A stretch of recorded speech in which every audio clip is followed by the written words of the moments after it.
Hey folks, Mike Dawkins here from WorldCast Anglers with your Jackson Hole weekend fly fishing forecast for August 8th and 9th. Beautiful summer evening out here on the Teton River behind me. Got some fish rising to some caddis, got fish rising to some leftover PMDs.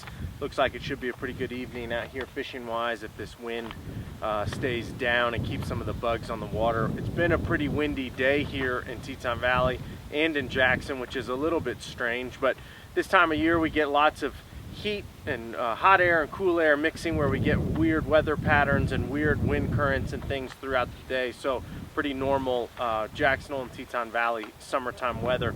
It's been really hot this week. It was really hot last weekend. Looks to be more of the same here moving forward into this coming weekend and next week. But in our 10-day forecast looking out forward, it looks like we're going to get a little bit cooler, which is very welcome, especially for those that don't enjoy the 90, 95, and 100 degree days that we've been having recently. Looking forward into the weather for this weekend. Saturday, 82 of a high, 50 as a low, lots of sun. Sunday, 81 and 49 as your highs and lows, lots of sun, as I was saying. In that next 1 to 2 weeks out, we're supposed to see some days in the mid 70s and high 70s, which will be sort of a warm welcome. Nothing much new to report here with your Jackson Hole weekend fly fishing forecast. You know, we're still seeing the beginning of our terrestrials. We're starting to see some of our summer hatches start to wean out. So those golden stones, those PMDs, they're still out, they're still about. They're still definitely willing, you should have those in your fly box, and fish are definitely still eating them. But look, as we transition into midsummer, that we're going to start filling those gaps in some of those hatches with those terrestrials. Your hoppers, your beetles, your ants, any of those types of things are going to be really advantageous to fish, especially if it's sunny, hot, dry outside. Trout love sitting by some of these grass banks to nip off, you know, some tasty morsels and some easy meals with terrestrials all summer long. So definitely start thinking about that when you're going into your thought process of fishing opportunities for this weekend or these next couple weeks of the month of August. South Fork of the Snake, we've got 9,480 CFS being discharged from Palisades Dam, 10,400 CFS there on the lower river right around Heise. The South Fork's still holding strong. We're still seeing some really good fishing. If not, we've been receiving some reports back of the fishing has been even better than it was, which is a bit strange, but we'll take it. We're still having really good dry dropper fishing with goldens. Start throwing some of those hoppers and look for those beetles and ants to start making a bigger play. PMD fishing on the riffle has been really good. It's getting quite technical. Fish are starting to notice, you know, thicker leaders, thicker tippets, shorter leaders and things along those lines. So now we're starting to get into some of those fish that have seen a little bit of everything, so you're going to have to play some different games with them. Look for some of the wingless Chernobyls to start coming into play and being more productive, as well as a lot of those CDC techie PMD patterns, you know, and things along those lines. If we get a cloudy, cool, overcast day, I wouldn't be surprised if we start seeing some mahoganies here and there in the next couple weeks, but it's going to have to cool off, and it's going to have to be like one of those days we had a couple weeks ago where it was rainy and drizzly and sort of crummy outside. But the South Fork of the Snake is still holding strong, and it's fishing really well right now. Snake and Jackson, 1,940 CFS being discharged from Jackson Lake Dam, 3,830 CFS there on the lower river. The Snake, as it is fishing in true Snake River summertime form, is fishing really well. Foam, dries, attractors, droppers, streamers, you name it. The Snake is really shining right now as a great fishing opportunity right there in the Jackson area, from Jackson Lake Dam all the way down through the Whitewater to Sheep Gulch. Be on the lookout for really good dry dropper fishing. You know, your Chernobyl bugs, your smaller chubby Chernobyls, Chernobyl ants, you know, Schroeder's parachute hoppers, stuff like that, paired with those tungsten jig pheasant tails, bullet quills. Any of those types of things have been really good.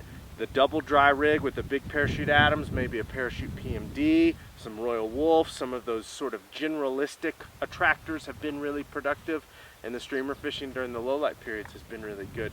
So definitely put the Snake on your list for fishing this weekend. The Teton right behind me, 296 CFS up here around Driggs, 714 CFS there on the lower river around St. Anthony. The Teton too, it's been staying hot. It's been good with Small dries, big dries, a little bit of everything. The thing that you have to sort of work around is the general user traffic of the Teton. So be on there really early or go really late. So be on the water 6:30 in the morning, fish until noon, or wait until all the general users get out of the way and have their fun as they're entitled to, as well as us, you know, around 5-6 o'clock, and enjoy an evening fishing and things along those lines. Caddis, PMDs, and the beginning of those terrestrials as well have been making a strong play here on the Teton. The Henry's Fork, 1,360 CFS being discharged from the box, 1,840 CFS there on the lower river. Box Canyon still fishing pretty darn well, as it typically does through these time periods where it's hot and it's dry. That water coming out of Island Park Dam is nice and clean and cool and provides great habitat for trout, especially there in the Box Canyon. Dry dropper fishing has been really good. Double nymphing has always been good in the box and continues to be. And then look for some hopper and some terrestrial fishing to sort of come into play there in the lower Box Canyon before you hit the ranch. The ranch has been pretty darn good with leftover PMDs, caddis, terrestrials, so look for those cinnamon flying ants, little hoppers, beetles, and things like that to be your mainstay on the ranch here for the next couple weeks until we get the beginning of fall that sort of starts to roll in, hopefully by the end of this month. The lower river, it's pretty warm. Weed growth is at its highest as it will all this summer. If you are going to fish it early in the morning when the water temperatures are at their coolest, the ambient air temperatures are at their coolest. You know, hopper, dropper, stuff along those lines has still been really good. But anytime after, you know, that 11 o'clock when those water temperatures start getting really warm, probably look to some fishing opportunities in other places. Black Creek over in the National Elk Refuge is open now. We had a great Black Creek opener. Saw lots of hoppers, lots of fish eating terrestrials, PMDs, small techie little tricked out CDC emergers, and all those other types of things have been really good out there on Flat Creek. Don't be scared to skate around some crane flies or move your hoppers around and things like that to imitate crane flies during the midday doldrums where you're either taking a nap in the grass or you want to try to drum up a couple fish here and there. Definitely look about tossing some of those crane flies around. Our tribs are fishing really well right now, so look for like the Gros Ventre, the Hoback, the Grays, you know, the Buffalo Fork, you know, Bear Creek, McCoy Creek, all of those tributaries around, whether it's directly into the Snake or Palisades Reservoir or in the Teton Canyon like Bitch Creek and stuff. Now is the time to hit those. If you're tired of being on the big water and you're tired of the crowds at the boat ramps and things like that, because you've been doing that since March or April, pack a lunch, some water, and a rain jacket, throw it in your backpack and go explore a little bit. Go see some of our tributaries, go see some of the water in your own backyard that you may bypass on the way to the Henry's Fork or the South Fork or the Snake, and you'll probably be pleasantly surprised. You know, our tributaries really shine this time of year, especially when we've got all that clean, cool water coming out of the Teton, so the trout love it, and you can usually have a blast there fishing a lot of our tributaries from foot and enjoy something a little bit different in the mid-summer switch before we get fall rolling around here. That's all I've got really. You know, nothing much has changed here for our summertime in the month of August in Jacksonville and Teton Valley. We're still open Monday through Sunday, 7 a.m. to 8 p.m. We got everything that you need. We love seeing everybody this summer. We thank everybody for their business. Thanks for tuning in. We hope you have a great weekend on the water, and we'll see you here next week.